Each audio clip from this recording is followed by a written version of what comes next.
Sud Radio Berkov dans tous ses états. Le face-à-face. Et André Berkov est en face-à-face aujourd'hui avec Judy Rever, journaliste indépendante, experte du Rwanda pour le programme Rights in Exile, qui promeut la protection juridique des réfugiés, et auteur de ce livre Rwanda, l'éloge du sang, aux éditions Max Milo. Alors, Judy Rever, je dois dire d'abord que, il faut dire, vous êtes une grande journaliste, vous êtes quelqu'un qui travaille sur le terrain. Vous savez, on connaît beaucoup de journalistes qui sont des journalistes assis, qui bougent jamais de leur siège, et puis qui vont jamais sur le terrain, ou pas beaucoup. Eh bien, vous, c'est pas le cas, et il y en a d'autres, heureusement.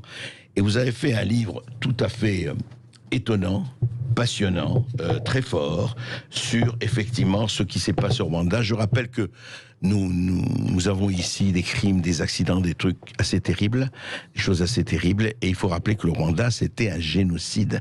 C'est le dernier génocide, le plus récent, hélas, j'espère qu'il n'y en aura pas d'autres, mais génocide du XXe siècle, et ça a été des millions de morts à la machette, dans des circonstances absolument horribles. Alors c'était le Rwanda, c'est en Afrique, on dit c'est loin, mais non, c'est pas loin. Rien n'est loin, vous savez très bien que les génocides, on en a eu en Europe, et les génocides, on dit c'est fini, ce n'est hélas jamais fini.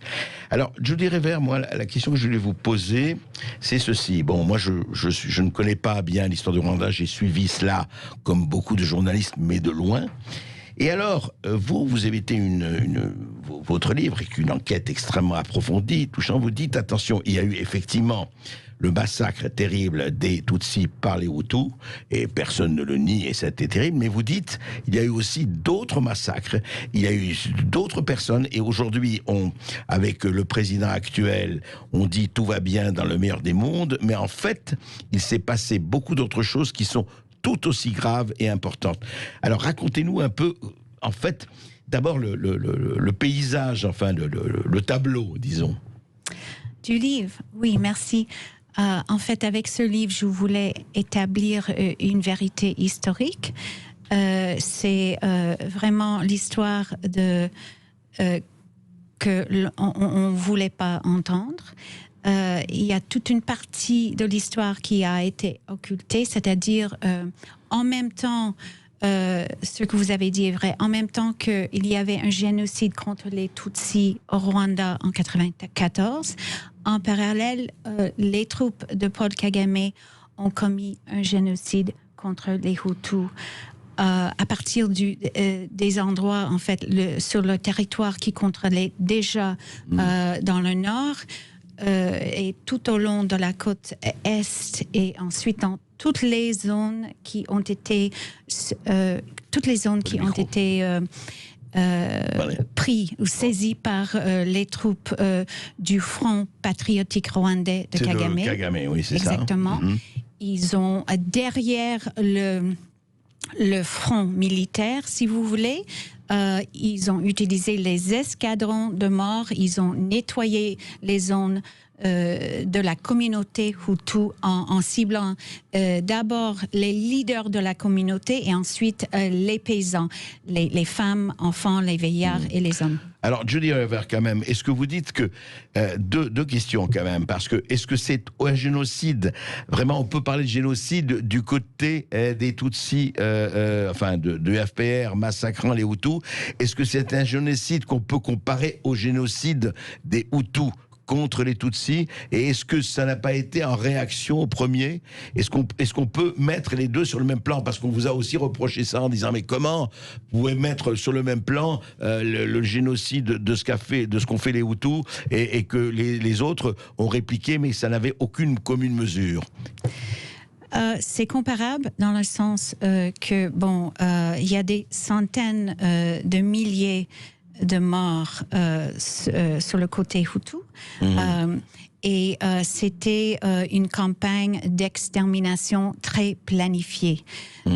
Alors, on voyait comment, dès le début, le jour ou même le lendemain, après l'assassinat du président Hutu Juvenal Habyarimana, après l'attentat contre l'avion, on a vu des escadrons, et moi, ce sont des témoignages qui viennent des anciens membres du FPR de Kagame. Okay? Ce sont des Tutsis qui m'ont décrit, qui ont révélé toute l'ampleur et la nature, le mécanique des opérations sur terrain contre les Hutus. Alors, systématiquement, dès le 7 avril, après l'attentat, ils ont commencé à tuer les civils. Et c'est systématiquement. Alors, dans le nord, côté est... excusez-moi, on va en parler après les informations. On continue avec vous, Judy Rever. C'est très important de rétablir et de nous dire ce qui s'est vraiment passé. À tout de suite. Et on continue avec vous tous, on se retrouve et vous avez la parole à partir de 13h15. À tout de suite. Sud Radio Berkov dans tous ses états. Et je suis toujours avec Judy Rever pour son livre Une somme, Rwanda, l'éloge du sang. Et effectivement, Judy Rever nous fait des révélations dans ce livre très fortes, très fortes. Je ne me prononce pas là-dessus, je ne suis pas un expert du Rwanda, je ne connais pas, mais je pense qu'il faut entendre effectivement toutes les opinions, surtout quand elles sont basées sur des enquêtes et des enquêtes extrêmement prolongées. C'est pas un pamphlet, c'est un livre d'enquête, c'est un livre documenté, c'est un livre de documentation très fort. Et après, chacun se fait son opinion, ou réagit ou pas. Alors justement, Judy Rever, vous dites quelque chose, vous m'avez dit hors antenne, effectivement, et on vous en parlait dans votre livre, c'est qu'il y a eu même, et là ça existe effectivement toutes les guerres, et il y a des choses terribles, c'est qu'il y a eu des commandos Tutsis, ou enfin des gens de Kagame, qui ont infiltré les Hutus et qui ont eux-mêmes participé au massacre de leurs propres compatriotes, enfin de leur propre ethnie, les Tutsis. C'est ce que vous dites. Exactement, oui. C'est assez choquant, ce phénomène, mais c'est vrai, j'ai appris... C'est très choquant, oui. C'est très... j'ai lu ça dans les rapports confidentiels que mes sources au tribunal pénal international pour le Rwanda m'ont fuité en 2015. J'ai eu beaucoup de rapports confidentiels à partir de 2013-2014. Et en fait, je suis allée vers mes sources, c'est-à-dire les ex-membres de l'armée de Kagame, des officiers et des soldats, et ils m'ont tous dit, c'est vrai. Alors, c'est eux qui m'ont décrit en détail ce phénomène, c'est-à-dire il y avait des milliers de commandos Tutsis qui ont été entraînés depuis 1992 en préparation, et qui étaient déployés dans toutes les préfectures rwandaises à partir de janvier 1994, et ils étaient prêts à agir dès le 6-7 avril après l'attentat contre Habyarimana. Rappelons pour les auditeurs, l'attentat contre le président Habyarimana qui a provoqué sa mort, c'était quand exactement ? C'était le 6 avril 1994. C'est ça, 6 avril. C'était l'acte déclencheur du génocide contre les Tutsis. Contre les Tutsis, oui. C'est ça. Et donc, vous dites que même il y avait des commandos Tutsis déjà préparés avant, 2 ans avant, enfin, ou presque. Ils étaient en train d'être entraînés, enrôlés, mais c'était à partir de 93 et début 94 qu'ils ont réussi à vraiment infiltrer les rangs des milices Hutus, non seulement les Interahamwe, les fameux Interahamwe, qui sont responsables en majorité d'avoir commis le génocide contre les Tutsis, mais d'autres milices des autres partis politiques. Alors, ces personnes, ces commandos Tutsis ont alimenté le génocide contre les Tutsis. C'est pourquoi je dis qu'il faut enquêter davantage sur le rôle de Paul Kagame et son armée dans le génocide contre les Tutsis. D'accord. Non, et vous le dites. Alors, justement, parlons-en. Je suppose et je sais que votre livre a entraîné des réactions parfois violentes, parce que, effectivement, on avait une phase qui n'enlève rien à l'horreur de la chose, qui est la phase du génocide, effectivement, des Hutus contre les Tutsis, et un véritable génocide, près d'1 million de morts. Et vous, évidemment, vous dites, attendez, il y a eu autre chose, un autre génocide qui s'est passé pratiquement en même temps. Et comment vous expliquez qu'effectivement, notamment en France, et je l'ai vu aussi, beaucoup de personnes n'ont pas du tout envie d'entendre votre version, en tout cas la contestent très fortement? Bon, c'est pas évident d'expliquer ce phénomène parce que c'est très consternant.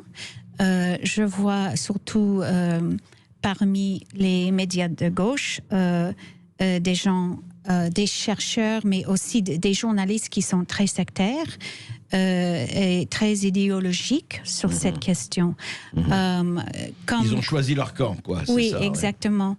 Et c'est très étonnant que 25 ans après le génocide contre les Tutsis, le génocide officiel, si vous voulez, on est incapable ou on ne veut pas regarder les faits, c'est-à-dire des éléments que je vais présenter dans mon livre, des documents confidentiels de l'ONU, des témoignages des Tutsis qui ont fui et les témoignages des Hutus qui ont fui en 94. Et je reproche aux chercheurs et aux journalistes français de n'avoir pas fait leur boulot, c'est-à-dire on aurait dû non seulement enquêter sur terrain sur le scène des crimes, c'est-à-dire au Rwanda.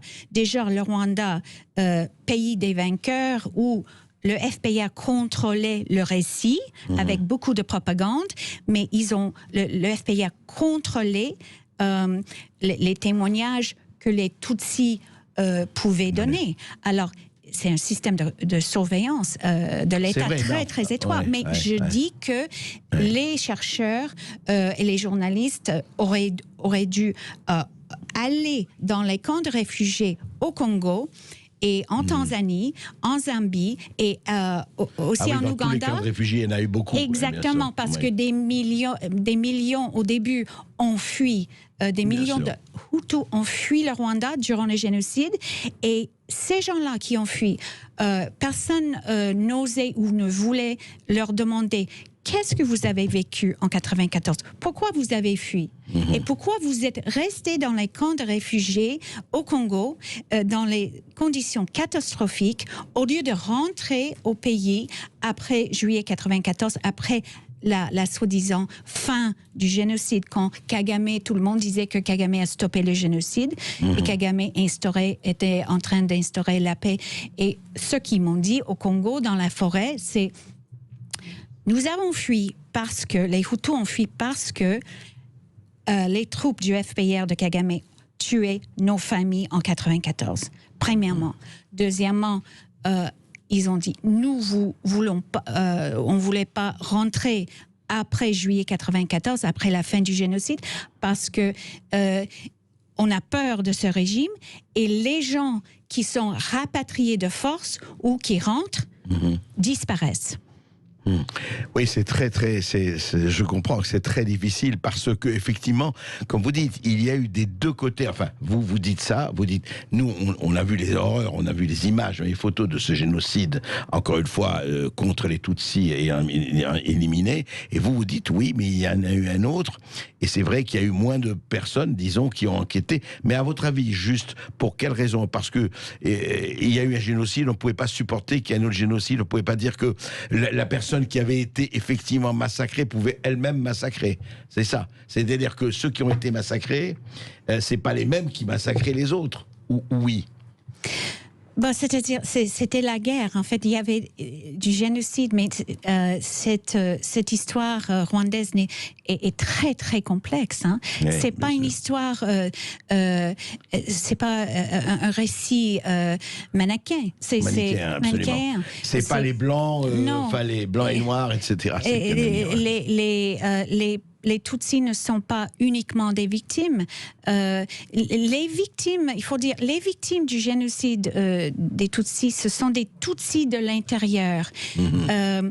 C'est pas des Tutsis qui ont vécu en Ouganda, qui ont pris le pouvoir en juillet 94. Parce que le FPR a été fondé en Ouganda et a déclenché une guerre contre le peuple, contre le Rwanda à partir d'octobre 90. Et il y avait le contexte de guerre civile, une guerre sale, ça a créé un contexte pour le génocide. Ce qui est terrifiant dans cette histoire, et à chaque fois on le voit, mais rappelez-vous le Cambodge de Pol Pot, ces gens qui massacrent leur propre peuple. C'est-à-dire, on se dit à chaque fois, c'est pas possible, parce qu'il y a eu des massacres, et ça justifie rien, mais sur des massacres de gens qui massacraient des peuples ennemis, ou soi-disant ennemis. Là, c'est leur propre peuple. Évidemment, il y a les ethnies, mais c'est assez terrifiant. On continue d'en parler tout de suite après ceci. Et puis, vous avez la parole, n'oubliez pas, 0826 300 300. Vous pouvez revenir sur tous les sujets, évidemment. Le génocide du Rwanda avec notre invité, Judy Rever, mais aussi sur la responsabilité de l'éducation nationale ou sur, justement, mourir avec le Covid ou du Covid directement. Allez, à tout de suite. Sud Radio Berkov dans tous ses états. Oui, nous sommes toujours avec Judy Rever pour le Rwanda, l'éloge du sang. Nous parlons de tout ici, vous savez, à Sud Radio. Et ça n'a pas été quelque chose, ça a été quelque chose de terrible. Juste avec le recul, avec votre enquête, Judy Rever, quelles ont été, on peut dire, par rapport à 94 et tout ce qui s'est passé, quelles ont été les attitudes vraiment respectives des pays? Je pense surtout à la France. Est-ce qu'à votre avis, parce qu'il y a eu une énorme polémique, effectivement, sur le fait que Mitterrand, qui était effectivement au pouvoir, c'était son second septennat, a soutenu les régimes de Habyarimana et le régime Hutu. Puis on va parler peut-être aussi des États-Unis, mais surtout sur la France, à votre avis, et ça a été très critiqué, il y a eu aussi des polémiques énormes là-dessus. Quel est votre sentiment après l'enquête? Oui, c'est vrai qu'il y a une polémique sur le rôle de la France au Rwanda. Moi, je suis pas d'accord avec la presse mainstream ici en France sur cette question. Je crois que la France a été de bonne foi.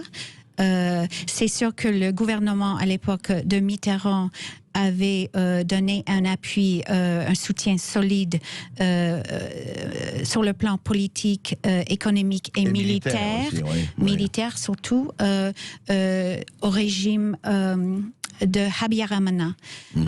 Il faut dire aussi, c'est très important à connaître l'histoire, que le régime de Habyarimana, à partir de 1990, a été attaqué. Le pays a été attaqué. Le FPR menait une guerre sale, une campagne de terre brûlée contre le peuple. Alors, c'est dans ce contexte-là que la France a accordé ou a donné, avait une coopération militaire avec le Rwanda. De toute façon, la France était le seul pays, après le génocide a été déclenché, avec rapidité, a été le seul pays à agir et à fournir une aide humanitaire et militaire. Le seul pays. Le seul pays, parce que en fait, l'ONU qui avait des casques bleus sur place, Washington a fait toute la pression sur l'ONU de retirer les troupes.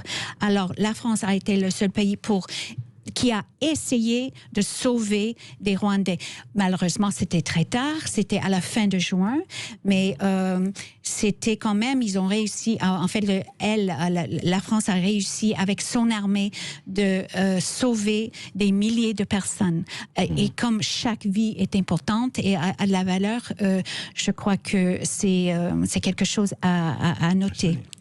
Merci beaucoup, Judy Rever. Je rappelle votre livre, et pour tous ceux qui s'intéressent à l'Afrique et à nous aussi, à ce qui se passe, parce que ce qui se passe en Afrique nous concerne évidemment au premier chef. Rwanda, l'éloge du sang, aux éditions Max Milo. Merci encore. Merci à vous. Merci beaucoup, Judy Rever.